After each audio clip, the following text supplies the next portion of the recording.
엑시노스 2600이 지금 분위기로 보면 생각보다 너무 잘 나온 것 같아요. 테슬라가 이번에 AI5 칩을 삼성 파운드리에다가 일부 맡기게 된 것, 엑시노스의 성공이 큰 역할을 했다고 보고 있습니다. 앞으로 메타나 오픈 AI나 브로드컴 쪽에 테슬라 정도의 딜은 충분히 나올 수 있다고 생각합니다. 애플 AP하고 비교해도 성능이 나쁘지 않다. 특히 NPU라고 하는 AI 처리 부문에서는 애플 AP보다 6배 가까이 성능이 뛰어나다.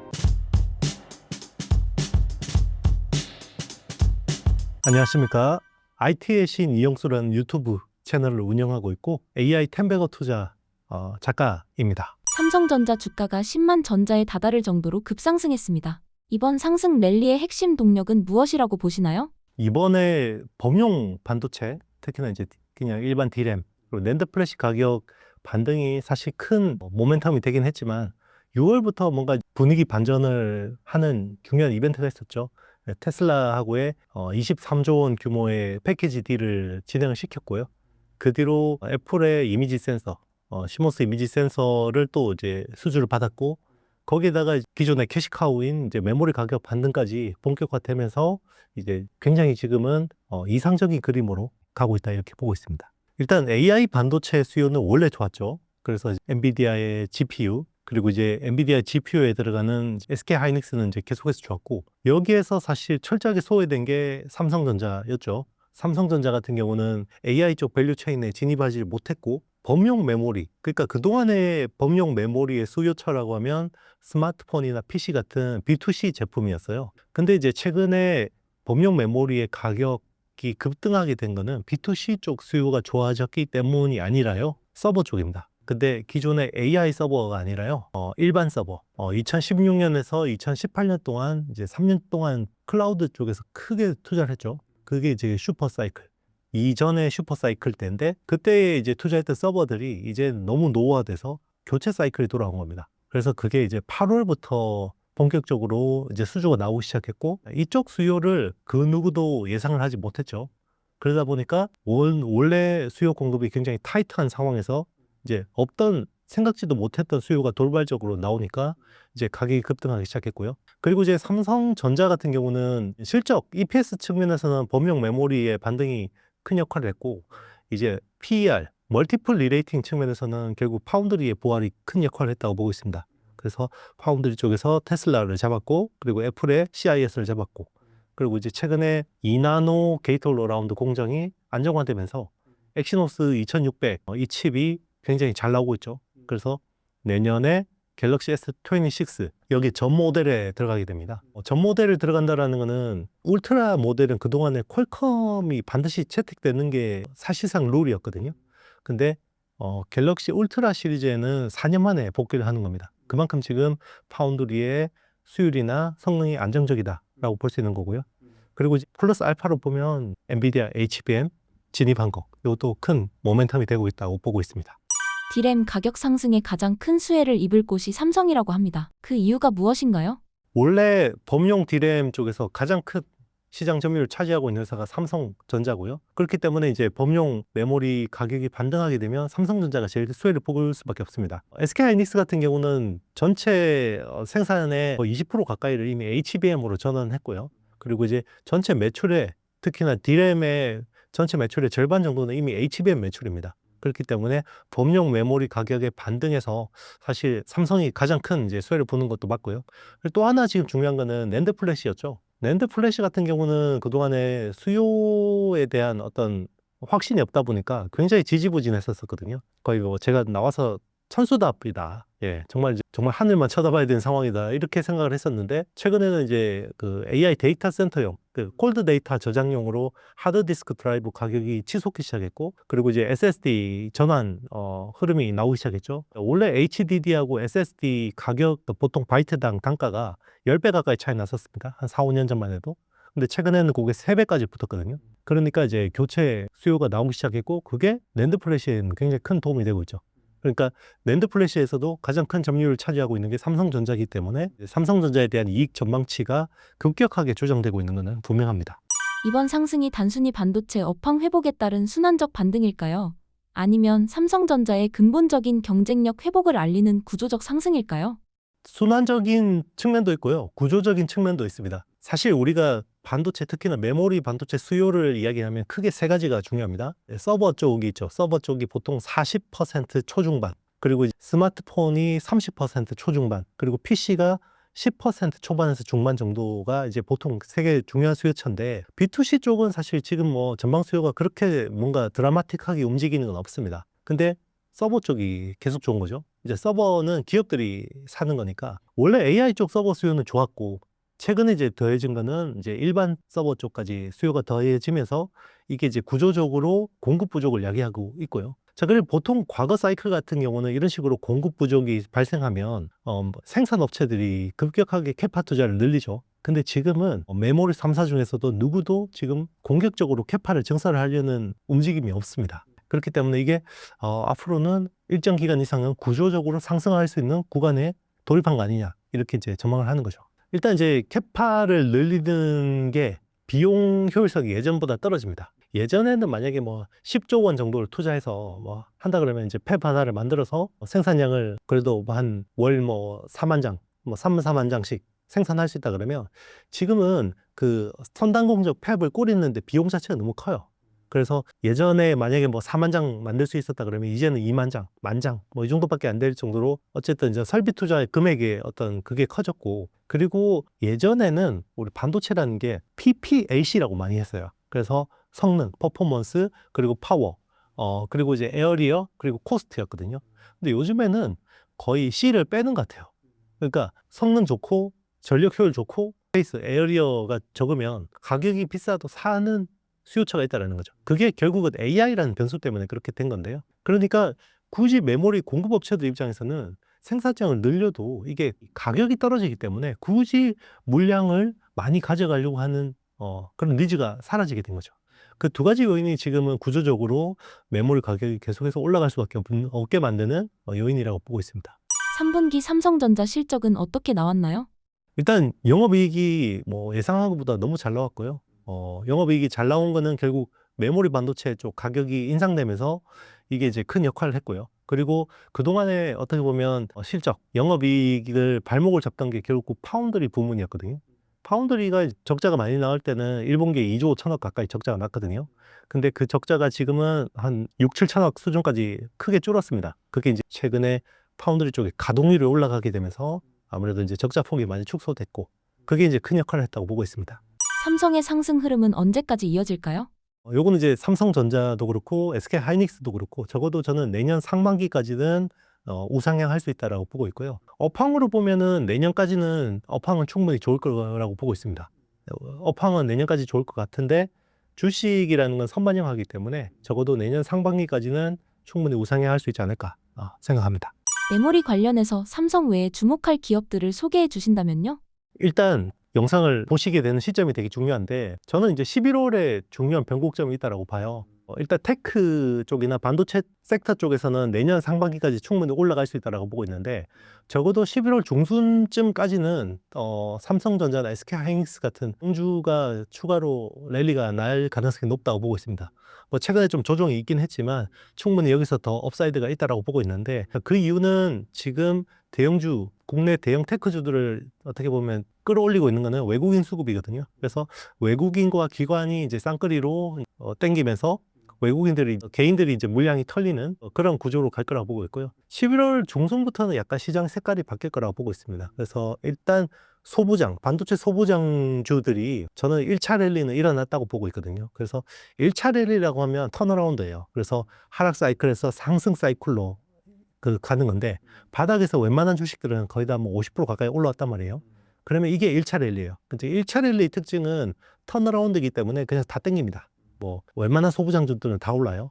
근데 이제 2차 랠리가 될 때는 1차 랠리가 일어나고 나서 어느 정도 이제 소강 상태 보이죠. 지금이 딱 그 소강 상태에 접어들고 있다고 보고 있는데, 연말부터는 이제 2차 랠리가 충분히 일어날 수 있다고 보고 있는데, 2차 랠리 때는 이게 철저한 옥석 가리기가 진행될 것 같습니다. 그래서 되는 쪽에 수급이 집중되는 그런 게 내년 상반기까지는 이어지지 않을까, 이렇게 생각합니다. 일단 장비 투자를 놓고 보면요. 일단 그 연말에 삼성전자나 SK하이닉스, 마이크론의 내년 캐펙스에 대한 계획들이 나와야 될 겁니다. 근데 이제 지금 상황으로 제가 이제 추정을 해보면 디램은 투자가 확실해요. 그래서 대다수 캐펙스의 상당 부분은 디램 쪽에 투입이 될 것 같고요. 왜냐하면 디램이 지금 HBM 쪽의 수급이 너무 좋고, 그리고 이제 서버용 디램 쪽도 워낙 지금 가격이 좋기 때문에 그쪽은 뭐 신규 투자, 전환 투자가 충분히 일어날 수 있을 거라고 보고 있고요. 파운드리 같은 경우는 이제 그동안 올해까지 워낙 안 좋았기 때문에 내년에 좀 밀린 투자를 해야 됩니다. 그래서 삼성 파운드리, 특히나 이제 미국 팹 쪽은 신규 투자가 좀 있어야 되고요. 특히나 이제 오늘 테슬라 실적 발표했는데 일론 머스크가 실적 발표에서 깜짝 발표를 했죠. 원래 AI4 칩은 삼성 파운드리에서 생산하고 5 칩은 TSMC로 가고 AI6가 이제 삼성 테일러 팹으로 돌아와서 생산하는 구조였거든요. 그러니까 일론이 기존에 자기의 SNS에다가 공개한 내용이 그거였는데, 이번에 컨퍼런스 콜에서 말을 바꿨어요. 제가 정정합니다 라고 하면서 이야기했는데, AI5 칩을 원래 TSMC로 다 주기로 했는데요, 그거를 삼성 파운드리하고 같이 준다고 합니다. 그래서 지금은 삼성 파운드리에 좀 더 많은 신뢰를 주고 있는 것 같고, 그래서 그러면 AI5를 텍사스 팹에서 생산한다고 했는데요. 이제 텍사스 팹이 두 개가 있잖아요. 오스틴 팹이 있고 테일러 팹이 있는데, 아마 지금 스케줄상으로 봤을 때는 아마 테일러 팹은 신규 팹이기 때문에 지금은 셋업이 쉽지 않을 것 같고, 그러면 오스틴 팹에다가 기존의 20나노대 공정을 좀 테크 마이그레이션 해야 되지 않을까. 그래서 파운드리 쪽에도 투자가 좀 나올 것 같고요. 그래서 디램 쪽이 제일 투자가 확실하고, 파운드리 쪽도 나쁘지 않은 투자 흐름이 나올 것 같고, 자, 이제 낸드 플래시가 중요하죠. 낸드 플래시는 뭐 최근에 가격도 오르고 있고 뭐 수급 상황도 좋습니다. 근데 공급 업체들이 낸드 쪽은 캐파를 크게 투자할 생각이 없습니다. 그래서 장비를 투자한다 그러면 낸드 쪽은 좀 피하는 게 맞을 것 같고요.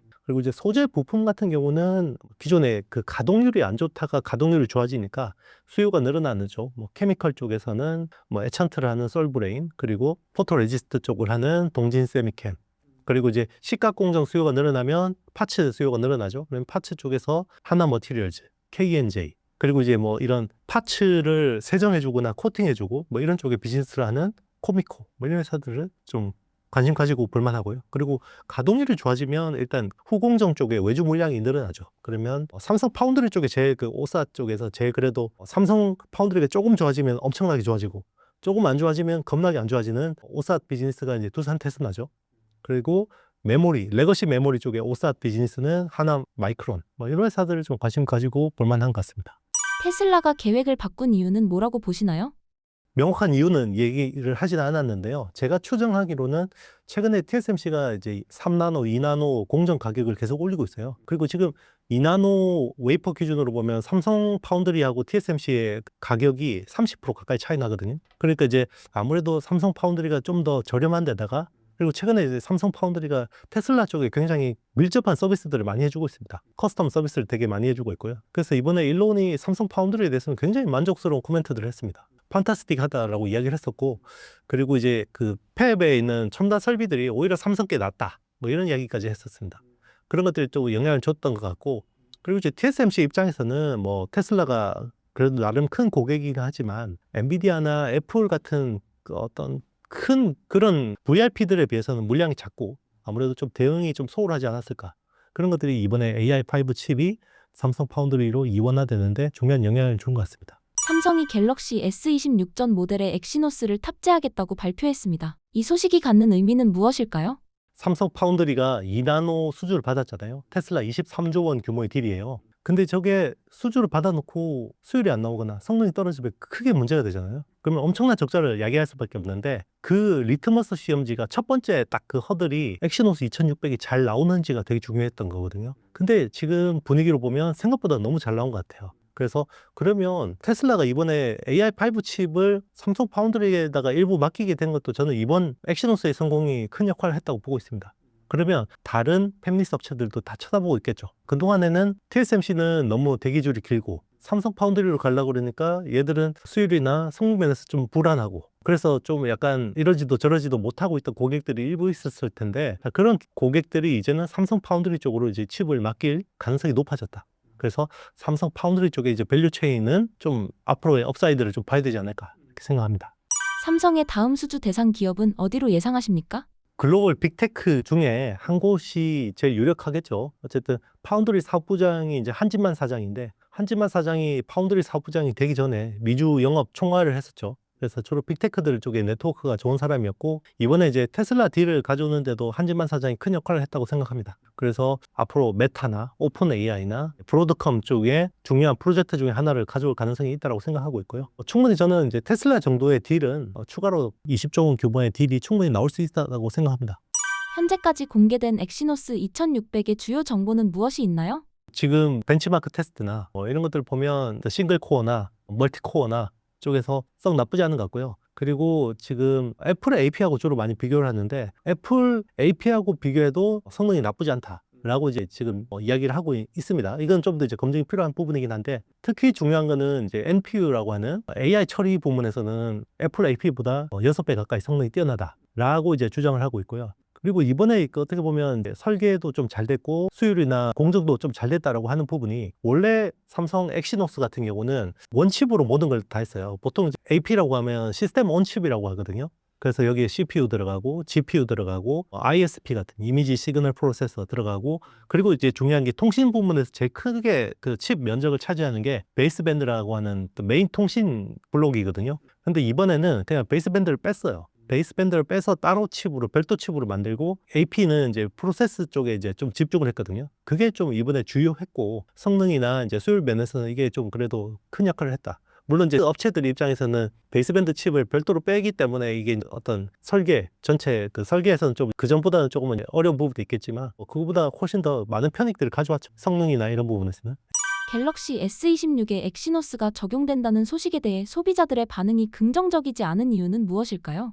사실 그동안에 엑시노스는 굉장히 불안한 이슈들이 있었죠. 2022 갤럭시 S22에서는 GOS라는 사태가 있었죠. 그래서 그때는 게임 옵티마이제이션 시스템이라고 해서 사실상 이제 고급 게임을 돌릴 때 성능을 의도적으로 떨어뜨리는 나쁜 짓을 한 거죠. 그 때문에 사실은 이제 문제가 있었고 그때 또 생산 수율이 안 좋아서 퀄컴의 스냅드래곤 칩 1세대가 삼성 파운드에서 만든 거였는데 그게 문제가 생겨서 TSMC로 넘어갔죠. 그래서 스냅드래곤 8세대 플러스 1 세대가 이제 TSMC로 만들어졌는데 이게 또 성능이 잘 나오는 거예요. 그래서 이제 그러면 저거는 엑시노스는 뭔가 좀 항상 불안하다 이런 게 있었고 그리고 이제 그 이후로 거의 4년 동안 갤럭시 S 울트라 시리즈가 제일 비싼 프리미엄 모델이고 성능이 제일 중요한 건데 거기는 항상 그냥 디폴트로 퀄컴 스냅드래곤 칩이 채택이 됐었거든요. 그래서 이제 소비자들은 이제 당연히 이제 퀄컴 칩을 선호를 하죠. 큰 문제도 없고 성능도 좋고 안정적이고 하니까. 근데 이번에는 울트라에도 엑시노스가 들어간다고 하는데 소비자들은 아직까지 제조사가 자신 있게 내놓고 있지만 그래도 좀 더 이제 불안한 부분은 있죠.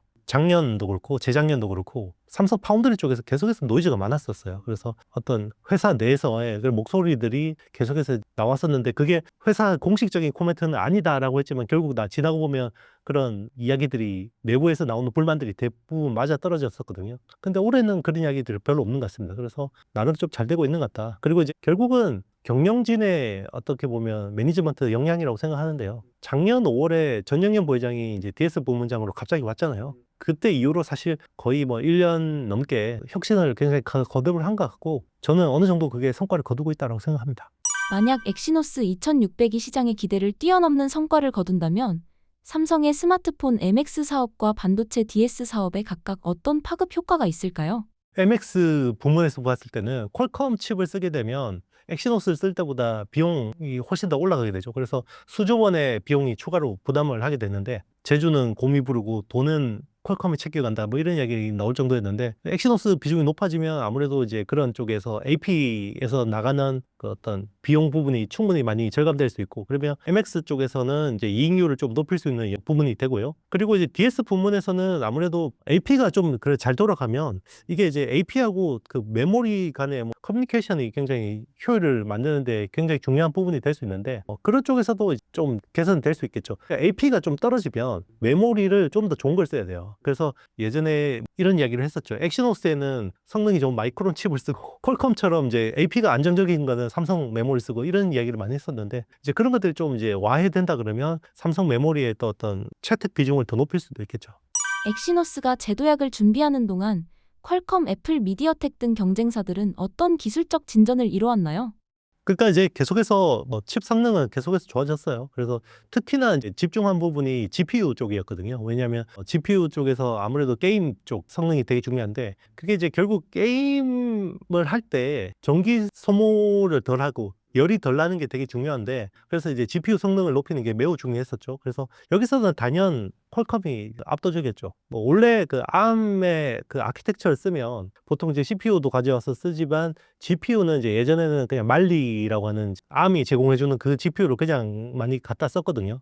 근데 칩 설계를 잘하는 업체들, 대표적으로 애플 실리콘이 대표적이었는데요. 처음에 이제 GPU를 대체를 하고, 나중에는 CPU까지 대체하고, 나중에는 거의 뭐 그냥 ISA라고 해서 그냥 어떤 ARM이 제공해주는 언어 정도만 갖다 쓰는 정도까지 진보를 했었거든요. 근데 이제 퀄컴도 그 행보를 똑같이 따라간 거죠. 그래서 처음에는 GPU를 대체를 했고요. 그래서 원래 AMD에 있던 팀을 통째로 들고 와서 그걸 이제 GPU를 자기네들 대체를 했고, 나중에는 CPU, 누비아라는 회사를 인수해서 CPU까지 대체를 했죠. 그것 때문에 이제 ARM하고 퀄컴이 소송전을 벌이기도 했는데, 자, 그런 식으로 하면 최적화 성능 면에서는 굉장히 좋아집니다. 근데 삼성도 이제 그걸 하고 싶어 했죠. 아직까지는 GPU나 CPU까지는 다 내재화를 하지는 못했지만 이제 그런 식으로 계속 하고 싶어 하고 있는 거고, 미디어텍 같은 경우는 아직까지 뭐 CPU나 GPU 코어까지 뭐 막 완전히 내재화하고 이런 흐름은 아니지만 굉장히 매끈하게 잘 만들어요. 그러니까 ARM의 코어텍스도 굉장히 무거운 게 있고 라이트한 것들이 있잖아요. 그러니까 예전에는 미디어텍이 좀 실력이 떨어질 때는 굉장히 고성능 코어를 가져와서 이걸 막 그 칩을 만드는데 좀 어려움이 있고 이랬었거든요. 근데 요즘에는 굉장히 디멘시티 같은 경우도 그냥 그런 고성능 코어 가져와서도 굉장히 매끈하게 잘 만들어내고 있습니다. 엑시노스 이후 삼성전자에 기대할 만한 다른 호재가 있다면 무엇일까요? 엑시노스는 2나노 칩 중에 첫 번째 모델이잖아요. 그러니까 이게 수율이 잘 나오는지 못 나오는지 이제 검증하는 리트머스 시험지라고 봐야 되고요. 근데 결국은 삼성이 지금 빅테크한테 수주받는 칩이 엣지 AI용 칩이 아니잖아요. 서버용 칩이에요. 그러면 대면적으로 레티클 사이즈가 큰 칩을 삼성이 제대로 만들 수 있어? 일단 2나노는 잘하는데 2나노를 기반으로 그런 대면적 칩을 할 수 있어? 이런 게 이제 의문이 들 거거든요. 그러니까 TSMC도 보면 처음에 제일 먼저 2나노 선단 공정이 되면 일단은 애플 AP 먼저 만들잖아요. 그것보다 이제 약간 텀을 두고 그 다음에 엔비디아의 GPU를 만들거든요. 그러니까 대면적 칩을 만드는 게 좀 더 난이도가 높은 거예요. 모바일 AP를 만드는 것보다는. 그래서 이제 삼성한테 이제는 니네가 레티클 사이즈가 큰 대면적 칩을 특히나 이제 후공정까지 턴키로 해서 만들어낼 수 있니? 자, 이런 것들을 많이 보겠죠. 엑시노스 2600이 성공했을 경우와 실패했을 경우 각각의 시나리오는 어떻게 예상하시나요?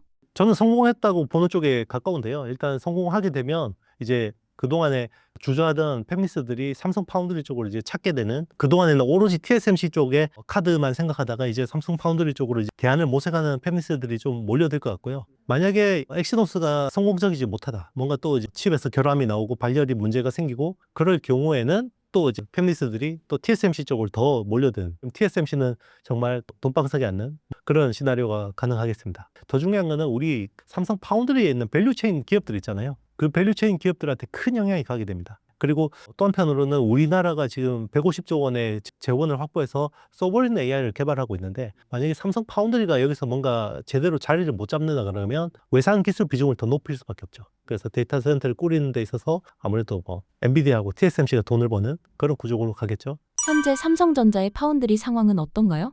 일단 이제 선단 공정 가동률을 많이 올라온 것 같습니다. 그래서 거의 80% 가까이 지금 가동률이 올라온 상황으로 추정이 되고요. 뭐 여전히 그 CMOS 이미지 센서 뭐 그런 쪽은 아직까지는 좀 이제 가동률이 썩 그렇게 많이 올라오지는 못한 것 같아요. 이제 앞으로 애플의 CIS 수주를 받거나 이제 이런 것들이 이제 본격적으로 납품이 되게 되면 이제 가동률이 많이 올라갈 수 있고요. 그리고 이제 앞으로 그 테슬라 칩을 이제 생산하게 되면 가동률은 좀 더 이제 개선될 거라고 보고 있습니다. 최근 삼성이 미국 기업들의 수주를 많이 받고 있습니다. 현재 어느 기업들과 손을 잡았나요?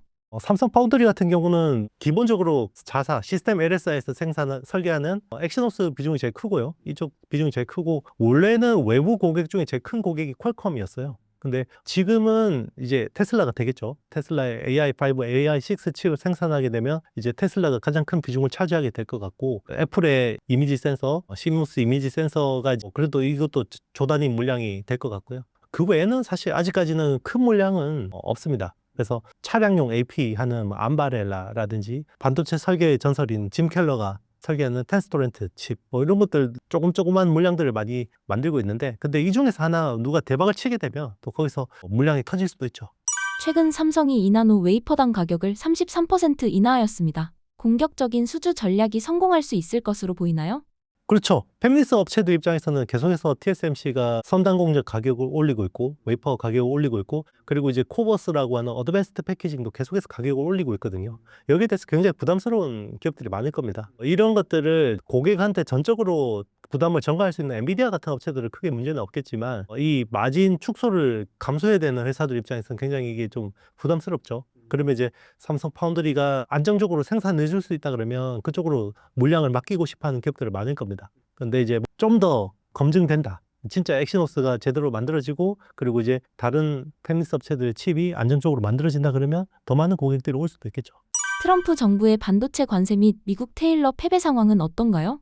일단 트럼프 대통령이 뭐 관세를 굉장히 무리하고 강하게 이야기하고 있지만, 실제로 그 관세율을 부과를 해서 유지하기는 쉽지 않을 거라고 보고 있습니다. 왜냐하면 지금 반도체는 철저한 공급자 우위의 시장이에요. 그래서 만약에 그렇게 하면 자국 빅테크들이 군비 경쟁을 펼치는데 굉장히 큰 어려움을 겪게 됩니다. 그렇기 때문에 이거는 으름장에 가까울 거라고 보고 있고요. 테일러팩 같은 경우는 최근에 굉장히 많이 속도를 내고 있어요. 그래서 올 연말에 아마 내년에 대한 캐펙스 계획들이 나올 텐데, 올 초 뭐 늦어도 중순쯤에는 이제 설비 투자가 본격화 될 것 같습니다. 그래서 아직까지 다 완비가 안 됐기 때문에 팹이 완비되면 이제 테슬라 칩 생산을 위한 설비들이 들어가야 되는 거죠. 제일 중요한 거는 ASML EUV 장비가 제일 중요할 것 같고요. 이제 그런 것들이 이제 발주가 나오기 시작할 겁니다. 그래서 지금 이야기하기로는 테슬라 그 AI6용 칩은 한 월 1만 장 정도의 캐파를 이야기하는데, 수율이 지금 50%, 60% 정도라고 해도, 그러면 투입량을 거의 한 2만 장 투입해야 만 장이 나오잖아요. 그러니까 그 정도 규모는 투자가 돼야 될 것 같고, 그리고 이제 그 오스틴 팹 같은 경우는 기존에 애플 AP 예전에 만들었던 그쪽 라인들이 있거든요. 그래서 20나노대의 시스템 반도체 그 파운드리 라인들이 있는데, 이걸 또 CIS 라인으로 전환을 해야 돼요. 그런 것들이 좀 이제 투자가 있을 것 같고, 만약에 AI5용 칩을 이제 오스틴 팹에서 만든다 그러면 거기 또 테크 마이그레이션 들어가야 되거든요. 그러면 기존의 20나노대에 노후된 공정들을 일부 첨단 설비를 넣어서 이제 7나노, 뭐 5나노대 이런 것들 만들려면 이제 그런 쪽에 전환 투자가 필요할 수밖에 없습니다. 삼성이 미국에 직접 신규 팹을 지음으로써 얻게 되는 기회 및 리스크는 어떤 것들이 있나요? 트럼프 행정부 입장에서는 TSMC에 대해서 별로 달갑지 않아 하죠. 미국의 빅테크들이 대부분 생산을 TSMC 파운드리에 의존하고 있고, 그리고 이제 TSMC의 미국 내 생산 비중을 더 높이고 싶어 하는데, 대만 정부 차원에서는 그걸 막고 있죠. 왜냐하면 미국 내 생산 비중이 높아지게 되면 대만을 지켜줘야 될 이유가 더 줄어들죠. 그러니까 대만의 실리콘 실드가 약해질 수밖에 없는. 가뜩이나 지금 뭐 시진핑 같은 경우는 대만을 몇 년 안에 뭐 침공한다 이런 이야기를 계속해서 뭐 나오고 있는데, 그런 차원에서 지금 트럼프가 대만을 지켜줄 거라고 확신을 할 수 없는 상황이죠. 거기에다가 첨단 파운드리까지 미국 내 생산 비중이 높아지게 되면 더 대만을 지켜줘야 될 이유가 줄어들긴 거기 때문에 TSMC의 롤이 점점 더 비중이 커지는 것에 대해서 미국은 지정학적인 이슈나 안보 이슈에서 별로 좋아하지 않았습니다. 그래서 대안을 키우고 싶어 하죠. 그 중에 하나가 이제 삼성 파운드리를 키우는 거고, 또 하나의 대안이 이제 인텔을 어떻게 보면 경쟁력을 회복시키는 거죠. 그래서 근데 인텔이 뭔가 회복하기에는 현실적으로 좀 쉽지 않은 부분이 있기 때문에 이제 삼성 파운드리가 첨단 공정에서 TSMC의 어떤 대체제가 되는 것을 원하고 있습니다. 그게 이제 우리한테는 굉장히 중요한 지정학적인 기회가 되고 있는 거고요. 테슬라의 물량을 수주하는 데서도 저는 이 지정학적인 어떤 변수들이 큰 역할을 했다라고 보고 있습니다. 그런데 이제 또 한편으로 보면 트럼프 대통령이 정말 막무가내잖아요. 그래서 만약에 미국 내에다가 지금은 터만 파고 있고 펜만 만들고 있는데 설비를 다 채우고 뭔가 이제 가동이 될 경우에는 기술을 계속해서 가져가려고 기술을 내놔라. 지금 뭐 우리 외환 보이고 3,500억 달러 내놔라고 하는 것처럼 그런 식으로 이제 나올 경우에는 우리가 이거를 기술을 안 뺏길 그런 걱정들을 해야 되는데 쉽지 않은 문제죠. 트럼프 정부가 인텔을 밀어주고 있는데요. 현재 어떤 상황인가요?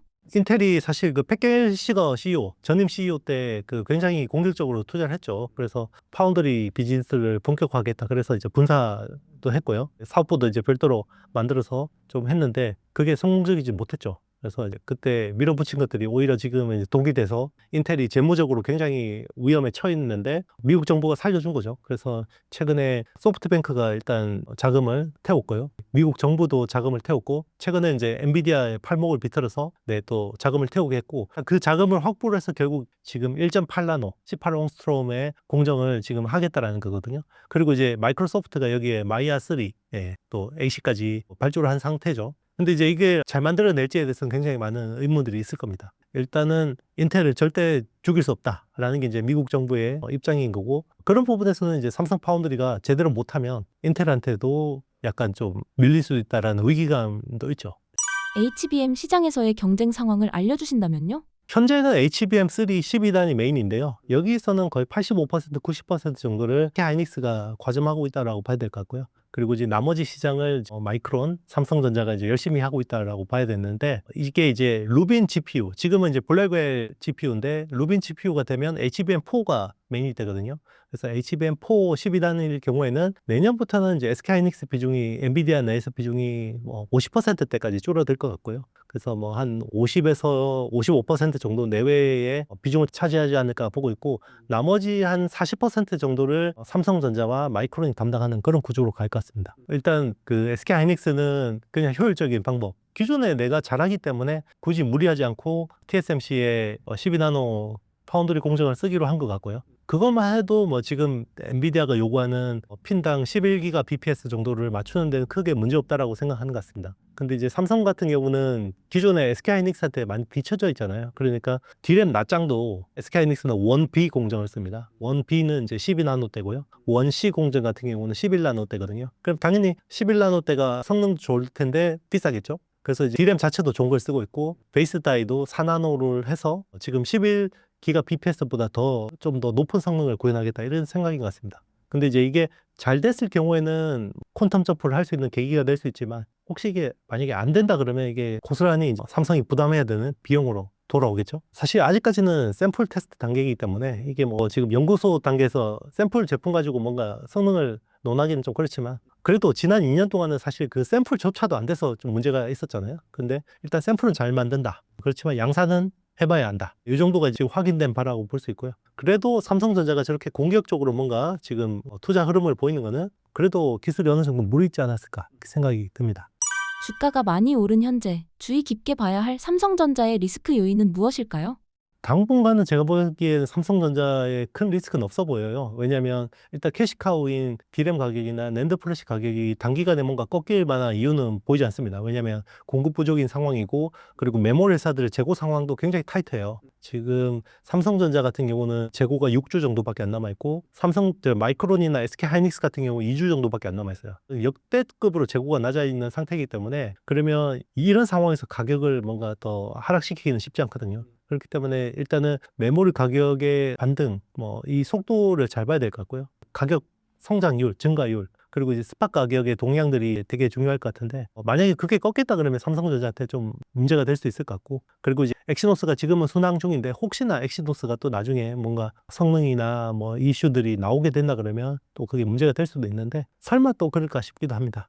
삼성전자 주가 상승세가 언제까지 이어질 것으로 예상하시나요?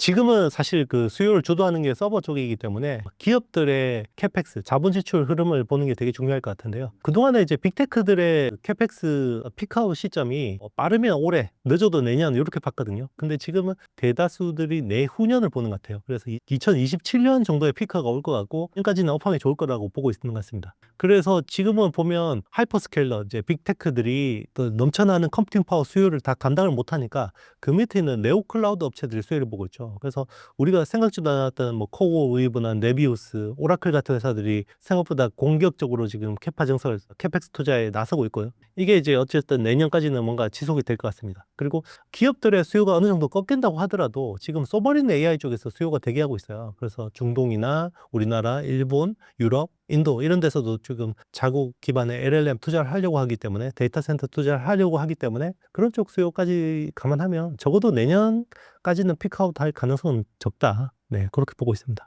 최근 현 정부가 로봇, 자율주행 등 신산업 성장을 가로막는 핵심 규제에 대해 논의한다는 소식에 로봇 관련 기업 주가가 강세를 보이고 있는데 어떻게 보시나요? 로봇 산업이 결국은 우리가 제조업 강국이기 때문에 로봇 기술을 고도화하는 게 매우 중요할 것 같아요. 로봇이라고 하면 피지컬 AI죠. 네, 피지컬 AI인데 여기서 사실 중국의 기술력이 굉장히 뛰어납니다. 그래서 우리가 어떻게 보면 그 중국하고 직접적으로 경쟁하기보다는 뭔가 틈새 시장을 찾아서 거기서 좀 기회를 찾아가는 게 중요할 것 같고 그런 쪽에서 좀 두각을 나타내는 기업들에게 주목할 필요가 있을 것 같습니다. 근데 지금 시장 전반적으로 봤을 때 이제 저는 국내 로봇주들이 투자하기에는 그렇게 매력적이라고 보기 좀 쉽지 않은 것 같아요.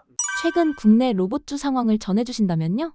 일단 뭐 기술은 다 뛰어납니다. 사실 뭐 휴머노이드 로봇 쪽에서도 오래 전부터 우리나라 기업들이 개발을 해왔고 그리고 이제 뭐 미국의 다르파 프로젝트 같은 데도 오랫동안 참여해왔고 거기서 많은 또 기술이나 노하우들을 축적하고 있긴 하지만 부품 핵심 부품이 이제 감속기 같은 경우도 일본의 하모닉 드라이브 시스템 같은 회사들이 이제 독점하고 있고요.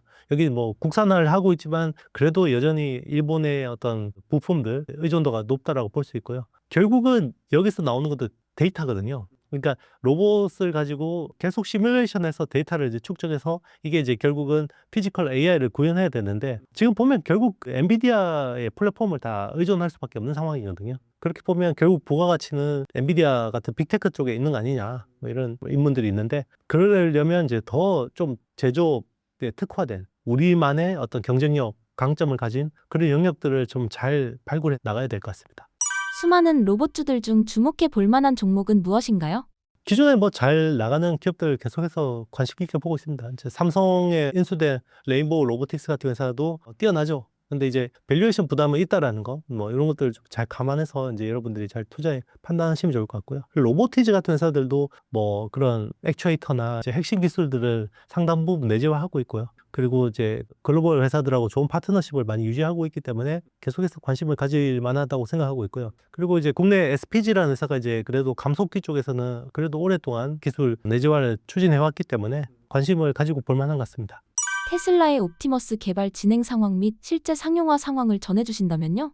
일론 머스크의 발표로는 내년 초부터 이제 본격적인 양산을 이제 준비하고 있다라고 이야기를 했고요. 향후에는 테슬라의 어떤 그 성장 동력이 전기차라기보다는 옵티머스가 될 거다. 회사 전체 밸류의 70% 가까이는 옵티머스가 될 거라고 이야기를 하고 있습니다. 그래서 생각보다 이제 좀 속도가 날 수 있다라고 생각하고 있고요. 결국은 여기서도 움직이는 거에 대한 데이터죠. 네, 그 시뮬레이션 데이터인데 테슬라 같은 경우는 그동안에 옵티머스하고 비슷한 사이즈의 사람들한테 계속해서 움직이게 만들어서 리얼 데이터를 많이 확보를 했고요. 그리고 이제 엔비디아 같은 경우는 옴니버스라는 플랫폼을 통해서 거기서 그 가상의 멀티버스를 만들어서 거기서 굉장히 단기간에 합성 데이터를 축적하는 방식으로 해왔거든요. 그래서 이제 여기서 누가 더 성과를 낼 수 있을지는 좀 더 지켜봐야 될 것 같고 최근에는 일론도 이제 그런 부분에서 이제 합성 데이터에 대해서 조금 이제 열린 생각을 갖고 있는 것 같긴 합니다. 만약에 어떤 현장에서 어떤 움직이는 것에 대해서 학습을 하려면 데이터가 있어야 되잖아요. 그러면 예전에는 그걸 카메라로 찍어가지고 계속해서 로봇이 어느 정도 가동 범위가 나오고 어떤 게 효율적인지 계속 움직이는 것에 대해서 데이터를 가지고 이걸 가지고 최적의 어떤 동선을 만들어서 그걸 구현하는 거잖아요. 그러니까 예전에는 그냥 리얼 데이터 가지고 다 했어요, 학습을. 뭔가 계속해서 시뮬레이션 하면서 오류가 나오면 그걸 계속 수정하는 방식으로 했는데 그러면 너무 오래 걸리죠, 시간도. 그리고 데이터 양 자체도 부족해요. 그러니까 엔비디아의 옴니버스가 어떤 식으로 했냐면 그냥 우리 그 닥터 스트레인지 영화 보시면 나오겠지만 닥터 스트레인지가 막 이러면서 막 움직이잖아요. 그럼 얘가 멀티버스에서 뭐 온갖 것들을 다 자기가 시나리오를 다 해보는 거잖아요.